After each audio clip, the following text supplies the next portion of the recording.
इंदौर पहुंचे कैलाश विजयवर्गीय द्वारा crisis management committee के साथ बैठक की गई। शहर में कोरोना महामारी को लेकर चर्चा की, साथ में शहर में चरमराती व्यवस्थाओं को लेकर कई सवालों के जवाब देने से वे बचते नजर आए। इंदौर में बीजेपी के राष्ट्रीय महासचिव कैलाश विजयवर्गीय द्वारा बंगाल चुनाव समाप्त करने के बाद इंदौर पहुंचे। यहां उन्होंने रेसिडेंसी कोठी पर क्राइसिस कमेटी के सदस्यों सहित अन्य अधिकारियों के साथ बैठक कर शहर में चरमराती व्यवस्थाओं पर चर्चा की। बैठक के बाद मीडिया से चर्चा में कैलाश विजयवर्गीय का कहना है कि शहर में बीजेपी की टीम व अधिकारी काफी अच्छा काम कर रहे हैं।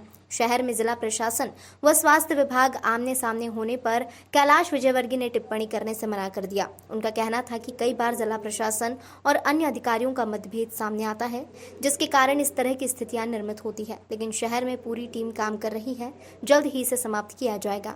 वहीं लॉकडाउन को लेकर उनका कहना था कि मैं व्यक्तिगत रूप से लॉकडाउन के पक्ष में नहीं हूं, लेकिन शहर में बढ़ती महामारी को देखते हुए लॉकडाउन क्राइसिस कमेटी व अधिकारियों द्वारा अपने समन्वय के हिसाब से व्यवस्थाएं स्थापित कर सकते हैं।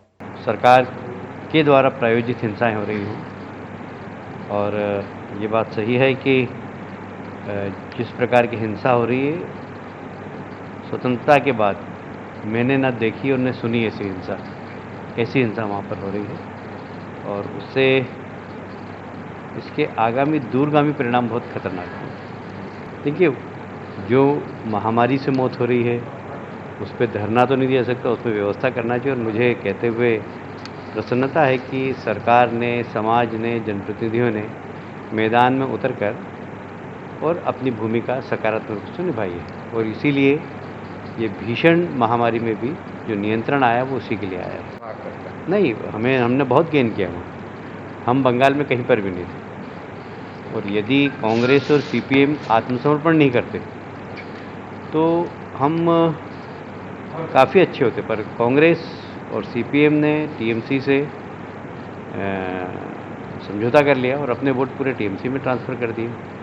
इसलिए कांग्रेस भी ज़ीरो हो गई, वहाँ सीपीएम भी ज़ीरो हो गई, लेकिन 9% उनका वोट सीधा ट्रांसफ़र हो गया। तो निश्चित रूप से जो 9% वोट ट्रांसफ़र हुआ तो वो टीएमसी के लिए बढ़ोतरी है। और जहाँ तक क्या खोया क्या पाया की बात करें तो हमारे पास खोने के लिए कुछ था नहीं, हमने पाया ही पाया।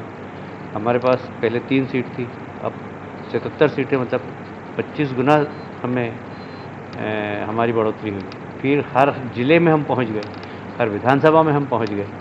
तो हमारे संगठनात्मक रूप से तो हम काफ़ी मजबूत हुए हैं और हमने वहाँ पर काफ़ी कुछ पाया। अब यदि वहाँ पर बाइपोलर पार्टी होगी, बीजेपी और टीएमसी, देयर इज़ नो वाम, देयर इज़ नो कांग्रेस, तो हमें तो एक स्पेस मिल गया बहुत बड़ा। हम अब अधिकृत विपक्ष के रूप में वहाँ पर सदन में बैठेंगे। अभी आप वापस लौटने वाले हैं, अब आपकी भूमिका किस तरह से आप वहाँ देखें? नहीं, अभी कहाँ लौटने वाले? आपने कहा मैं वापस लौट रहा हूँ तो नहीं, मैंने तो नहीं कहा। नहीं, पश्चिम बंगाल पश्चिम बंगाल जा रहा हूँ। पश्चिम बंगाल जा रहे हैं, वहाँ जा रहा हूँ। वहाँ पर थोड़ा सा भी लॉ एंड ऑर्डर की सिचुएशन ख़राब है जी, और कोविड भी बढ़ रहा है।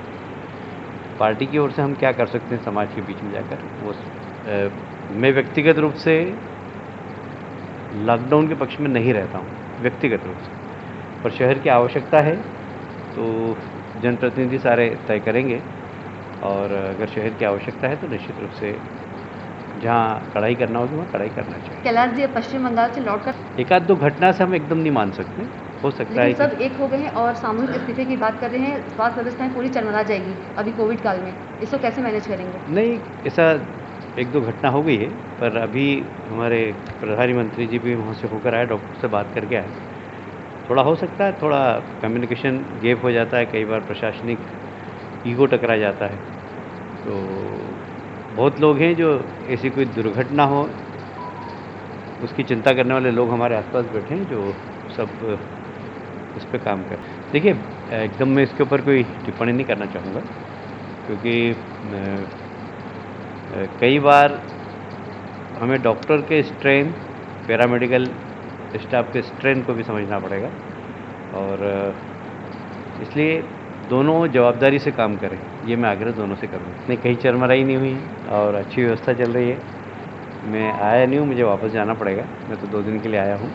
पर हाँ, यहाँ पर अगर कुछ कमियाँ दिखेगी मुझे तो मैं बराबर ठीक करेंगे उसके लिए साथ। ऐसा नहीं लगता है कि अभी कैलाश जी की ज़रूरत है इंदौर को इस समय में? नहीं, अच्छी टीम अच्छा काम कर रही है, सब लोग अच्छा काम कर रहे हैं और जहाँ कुछ उनको मेरी ज़रूरत पड़ती है तो मुझे फ़ोन करते हैं और मैं कोशिश करता हूँ कि, क्योंकि इंदौर के लिए जितना करें कम है, इंदौर का ऋण हम पर बहुत है। आज हम जो भी कुछ हैं वो इंदौर के कारण है, इसलिए इंदौर के लिए तो रात को 2 बजे मैं तैयार रहता हूँ हमेशा, और ये हमारी जवाबदारी भी है क्योंकि इंदौर का ऋण बहुत है। भाई साहब, नहीं, मैं तो इसे खिलाड़ी भावनों से देखता हूँ, जी। क्योंकि मुझे अटल जी की वो कविता याद है कि हार नहीं मानूंगा, ठार नहीं मानूंगा, काल के कपाल पर लिखता हूँ और मिटाता हूँ, गीत नए गाता हूँ। तो हम तो नए गीत गाने वाले लोग हैं।